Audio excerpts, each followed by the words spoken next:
everyone, Dr. Etaee here. I'm so excited today. I'm going to interview one of the most well-known hair transplant surgeons in the United States, Dr. Jeffrey Epstein. Welcome, Dr. Epstein. How are you today? I'm great, Dr. It's nice to reconnect with you after our communications a couple of years ago. It's my pleasure. Thank you. That's great. First question I have for you.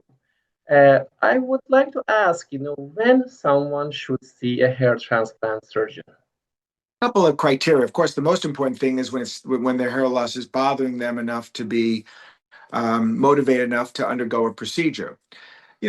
I've done patients as young as 16, 17, young men, but only there in very select cases to restore frontal forelock.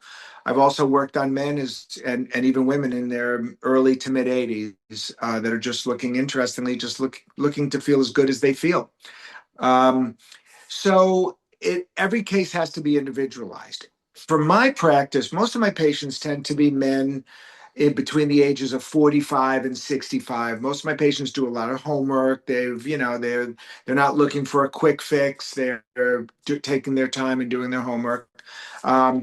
And that's, and of course I treat quite a few women, not only for hairline lowering surgery, but also for hair grafting, including to the eyebrows. So it's individualized. The most important thing is if the surgeon doesn't seem that they have the patient's best interest in mind and recognizing that hair loss is typically a progressive process, that's a sign that it's probably not the best choice of a surgeon. Great. You actually responded my second question. I wanted to ask that, is there any specific age for hair transplantation? But it seems that it's mostly based on the stage of hair loss. Is that correct? Yeah, pretty much. Like, for example, if you've got a 28-year-old kid that's concerned about crown loss and hasn't been on med therapy, that makes no sense. Meanwhile, if some guy comes in, he's 55 years old, he's had a slow progressive hair loss, he's looking for a fuller hairline, restoring the frontal region, maybe some crown filling in. By all means, that's a patient who you can proceed right with a transplant without needing to even put him on medical therapy. So it has to be individualized.